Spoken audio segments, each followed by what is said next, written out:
एक बार एक शहर में दो ब्राह्मण पुत्र रहते थे। एक बहुत गरीब था और दूसरा अमीर। दोनों पड़ोसी थे। गरीब ब्राह्मण की पत्नी उसे रोज ताने देती, झगड़ती और अपमानित करती थी। रोज रोज की इस झिकझिक से तंग आकर एक दिन पूर्णिमा के दिन गरीब ब्राह्मण जंगल की ओर चल पड़ा। जंगल में जाते ही उसे एक गुफा दिखाई दी। गुफा के भीतर एक शेर सोया हुआ था। शेर की नींद में खलल ना पड़े इसलिए वो हंस पहरा दे रहा था। हंस ने दूर से ब्राह्मण को आते देखा और चिंतित हो गया। उसने सोचा, अगर ये ब्राह्मण आगे बढ़ा तो शेर जाग जाएगा और इसे मार डालेगा। पूर्णिमा के दिन किसी की मृत्यु होने से मुझे पाप लगेगा। इसे बचाने का कोई उपाय करना चाहिए। हंस ने एक युक्ति सोची। वो शेर के भाग्य की प्रशंसा करते हुए बोला, हे जंगल के राजा, उठो, जागो, पूर्णिमा है। स्वयं विप्रदेव आपके घर पधारे हैं। शीघ्र उठकर इन्हें दान दक्षिणा देकर विदा करो। इससे आपको मोक्ष मिलेगा और फिर जन्म मरण से छुटकारा मिलेगा। शेर को हंस की बात सही लगी।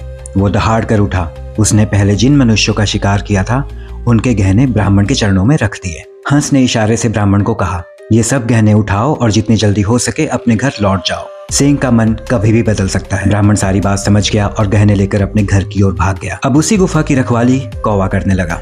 कौवा स्वभाव से चालाक और स्वार्थी था। जब अमीर ब्राह्मण की पत्नी को इस घटना का पता चला तो उसने अपने पति को जबरदस्ती अगली पूर्णिमा के दिन उसी गुफा की ओर भेज दिया। जब अमीर ब्राह्मण गुफा के पास पहुंचा, कौवे ने उसे देख लिया। कौवा सोचने लगा, अच्छा ब्राह्मण आया है, मैं काँव काँव करके शेर को जगा दूंगा। शेर गुस्से में इसे मार देगा और कुछ हिस्सा मुझे भी मिल जाएगा। यह सोचकर कौवा जोर जोर से चिल्लाने लगा। शेर की नींद टूट गई। वो क्रोधित हो गया। उसी समय उसकी नजर दूसरे ब्राह्मण पर पड़ी। हे ब्राह्मण, जो मुझे तुम्हें मारने के लिए उकसा रहा है, मेरी बुद्धि उससे पहले जाग चुकी है। यहाँ से तुरंत चले जाओ।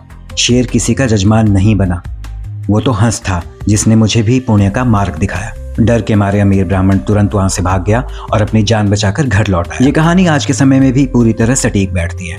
जो किसी का दुख देखकर दुखी होता है और भलाई चाहता है वो हंस है। जो दूसरों का सुख सहन नहीं कर पाता और नुकसान पहुंचाना चाहता है वो कौवा है। कहानी अच्छी लगे तो शेयर करना ना भूलें।